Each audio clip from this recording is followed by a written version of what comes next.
Año 1979. Italia atravesaba años de plomo con atentados de grupos paramilitares de la extrema derecha e izquierda. Había tensión política y crisis institucional en el país, y en todo ese contexto, además, el fútbol empezaba a convertirse en un negocio.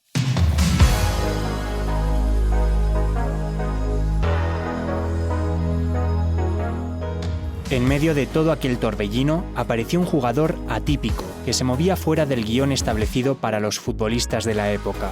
Un mediocentro fuerte, pero que hablaba como un sindicalista, escribía en periódicos de izquierda y tenía que sobrevivir en un vestuario dominado por jugadores de ultraderecha. Aunque prácticamente se le ha olvidado, nuestro protagonista del podcast de hoy terminó destapando el mayor escándalo de la historia del fútbol italiano y más tarde se vio envuelto en algo mucho más oscuro, hasta que en los 90 desapareció y nunca más se supo de él. Soy Israel Viana, redactor de historia de ABC. Y yo, Manuel Garre, de la sección de podcast. Hoy, en Estamos en la Historia, Maurizio Montesi, el jugador de la Lazio que desapareció sin dejar rastro.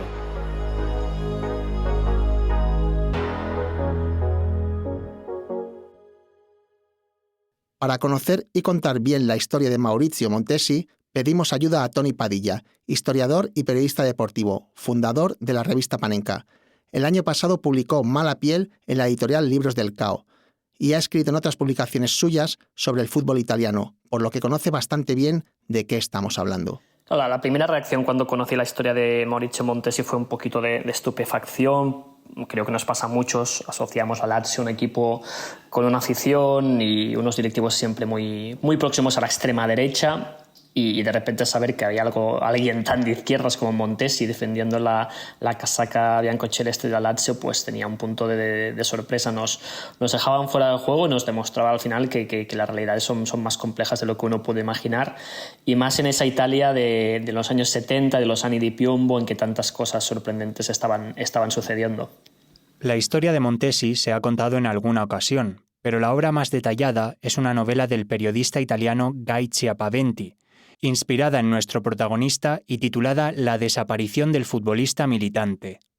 En la novela dedica unas frases a imaginar el paradero de Montesi. No está muerto, está vivo. No tiene asuntos pendientes con la justicia, no es un prófugo. No ha huido al extranjero. Está en Roma, vive cerca de donde creció. Regresó cuando la condena ya había prescrito y casi todos se habían olvidado de él. 40 años es mucho tiempo para cualquier victoria, cualquier derrota y cualquier escándalo. La historia de Montesi es fascinante, pero creo que explica a la perfección lo que era la Italia de los años 70, de los anni di piombo, del terrorismo de izquierdas, de derechas, de Estado, las operaciones del Estado junto a los servicios secretos norteamericanos para mantener el control, secuestros y mucho misterio, el crimen organizado por todos sitios.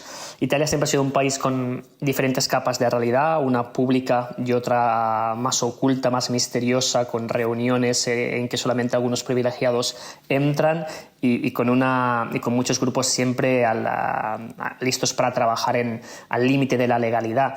Y Montesi pasó a ser uno de esos, pero es que si lo miramos, habían arquitectos, editores como Feltrinelli, empresarios, estudiantes, cantantes, que también estuvieron a un paso, o si lo hicieron, de pasar a la clandestinidad luchando por causas perdidas. Conozcamos la historia de Montesi. Maurizio nació en Roma en 1957, creció en San Lorenzo, un barrio obrero con una fuerte tradición antifascista que se oponía abiertamente a Mussolini desde los años 20. En aquellas calles de San Lorenzo, mientras otros niños jugaban a ser Paolo Rossi o Gianni Rivera, el primer italiano en ganar el Balón de Oro, el pequeño Maurizio repartía panfletos con su hermano mayor y asistía a asambleas vecinales, además de jugar al fútbol. Con el tiempo, se convirtió en un centrocampista zurdo de calidad, muy técnico y con una gran visión de juego. Algo así como el Gattuso de la época, pero al mismo tiempo militaba en Lotta Continua, una organización extraparlamentaria de la izquierda radical.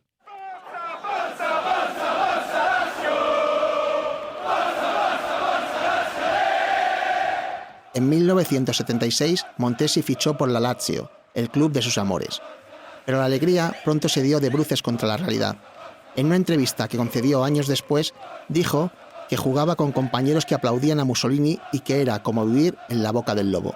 Y aunque la historia de Montesi pueda parecer única, Tony Padilla explica que hay casos similares al suyo. En el mundo del fútbol, el caso de Montesi es uno de los más significativos, pero había muchos personajes similares, ¿no? Estaba el mítico Paolo Solier, que jugó en ese Gran Perugia de los años 70, que también era un militante de extrema izquierda, que celebraba los goles levantando el puño, que se iba a trabajar después de los partidos, se iba a ver a los obreros, que los acompañaba en coche, que después se metió pues, a traducir poesía de los indios norteamericanos en lucha contra el gobierno de Washington. Ezio Vedrame, un jugador también maravilloso que se politizó menos, pero también en algún momento pues, se despistó porque el fútbol no le interesaba tanto y le interesaba un poquito más esa bohemia, esa Italia de cantantes, de músicas, de casas ocupadas. En la misma Lazio, en los años 70, pues había muchos jugadores que en este caso se decantaron por extrema derecha y llegarían a militar en partidos políticos. Así que Montesi quizás es el caso más significativo, pero no era el único.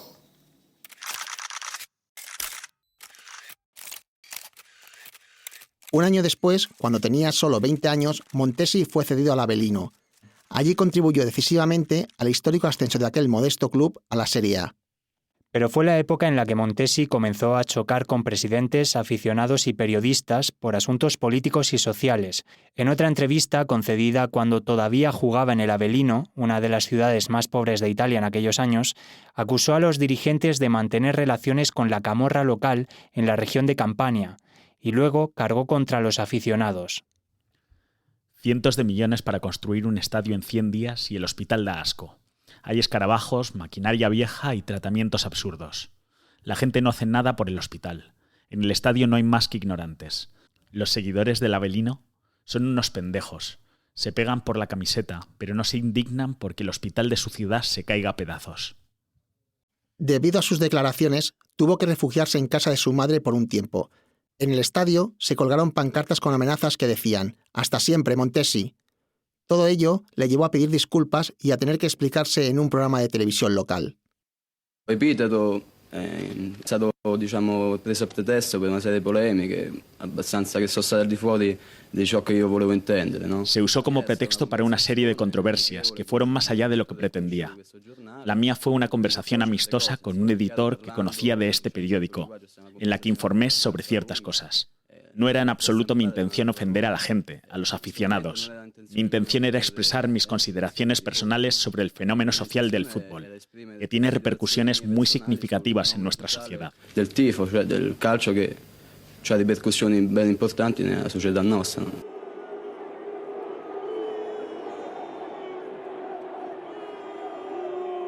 Montesi había hecho una gran temporada en el Avellino, pero la situación con el club y con los aficionados no cambió, así que se marchó. Su nuevo destino estaba de nuevo en el equipo de su vida, la Lazio. En el equipo romano jugó de titular casi todos los encuentros de la temporada 79-80, pero su situación personal tampoco mejoró. De hecho, su vida se convirtió en un infierno. En Roma se enfrentó a la Federación Italiana de Fútbol cuando Vincenzo Paparelli, un hincha de la Lazio, padre de 2 hijos, murió por una bengala lanzada desde el fondo donde se encontraban los hinchas más violentos.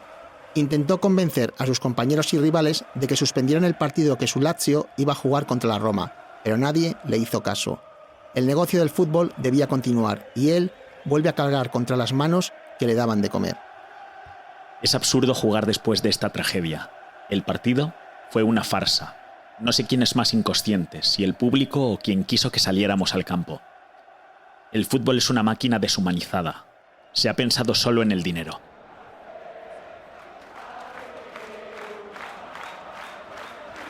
En febrero de 1980, en un partido contra el Cagliari, Montesi intentó cortar un contraataque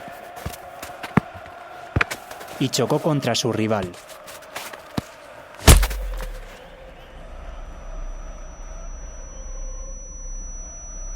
Su pierna quedó destrozada. Se rompió la tibia y el peroné y tuvo que pasar por el quirófano para ponerle 3 clavos. Estuvo mucho tiempo fuera de los terrenos de juego. Mientras estaba en el hospital, le visitó un joven periodista amigo suyo del diario La República, y él, harto de todo, se desahogó sobre el rumor que estaba empezando a circular sobre el amaño de partidos en la Serie A. Montesi reveló: Fui abordado por Wilson, el capitán de la Lazio.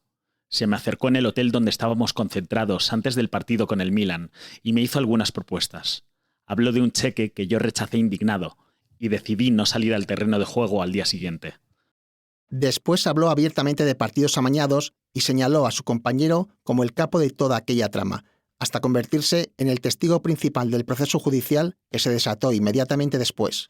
Fue un escándalo que dejó un gran impacto en la sociedad italiana, porque además la gente estaba sentada el domingo delante de la televisión para ver en directo la Domenica Sportiva, el programa de la RAI en que se hacían los resúmenes, y de repente pues, los periodistas que estaban en los estadios de fútbol pidieron la línea, como dicen en Italia, al estudio central diciendo están entrando policías en diferentes campos y se llevan detenidos a jugadores muy importantes como Paolo Rossi, ¿no?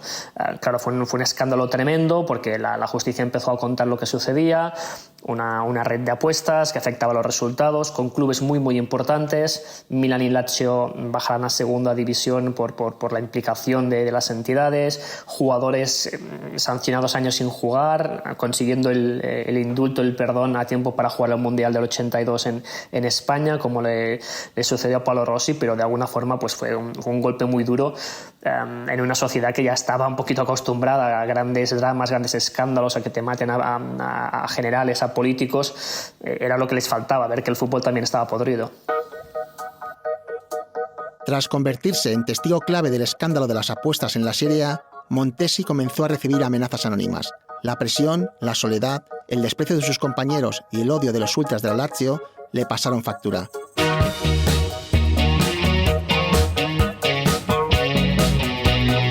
Aislado, continuó entrenándose durante 1981 para recuperarse de su grave lesión. Cuando parecía listo para volver, sufrió una nueva fractura en lo que fue su caída a los infiernos. Días después, el 4 de diciembre, fue arrestado por posesión de cocaína. En su casa encontraron 20 gramos de droga, una balanza, material para cortar la droga y divisas extranjeras. Reconoció ser consumidor y en un principio el club lo respaldó.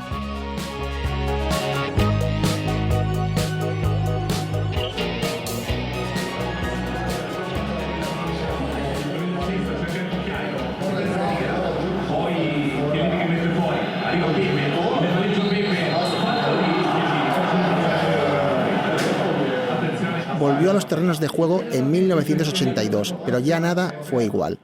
Desde la grada le gritaban infame y espía comunista. Solo pudo jugar 11 partidos. Una nueva fractura lo sacó definitivamente del fútbol profesional. A los 26 años inició una labor casi simbólica, ojeador de la Lazio, pero su vínculo con el club duraría muy poco. 2 años después fue detenido en Londres por posesión de estupefacientes. Esta vez ya no hubo segundas oportunidades. Nadie lamentó su ausencia. El silencio fue elocuente. Una década más tarde, su nombre volvió a la prensa. En 1994, el Corriere della Sera informaba: condenado por droga el exjugador Montesi. Estaba implicado en el hallazgo de más de 3 toneladas de hachís en una embarcación hundida frente a las costas de Fiumicino, cerca de Roma. El mayor cargamento jamás incautado en Italia hasta entonces. Fue condenado a 4 años de prisión y al salir desapareció para siempre. Nadie sabe realmente dónde está. Creo que lo fascinante de su caso es eso, ¿no? Hay gente que dice que se fue a Francia, que se cambió de identidad, que si falleció, gente que lo sitúa en la India o el sureste asiático, que si está por Tailandia. Lo único que se sabe es que lo detienen en Londres el 84 por tener drogas, que en el 92 vuelve a ser detenido cerca de Roma por participar en un desembarco de hachís con un barco, y cuando sale de la cárcel consigue evaporarse. Gente que cree que sus contactos con este inframundo de delitos de droga venían porque los grupos de extrema izquierda o los de extrema derecha se financiaban en los años 70 precisamente con contactos con el crimen organizado y con la venta de drogas. Hay quien cree que perdió la ilusión política y simplemente se dedicó a vender drogas buscando una nueva vida. Lo que hace fascinante a Montesi es que consiguió desaparecer. Es que muy poca gente consigue desaparecer sin dejar rastro, y él sí que lo consiguió, así que nadie sabe dónde está. El misterio sigue sin resolverse. Hoy, más de 40 años después del fallo que sacudió al calcio y un cuarto de siglo después de su desaparición, el mundo del fútbol ya olvidó a Maurizio Montesi. Como dijo en vida, quizá la única posibilidad que tengo de llamar la atención es no dejar de tocar los cojones.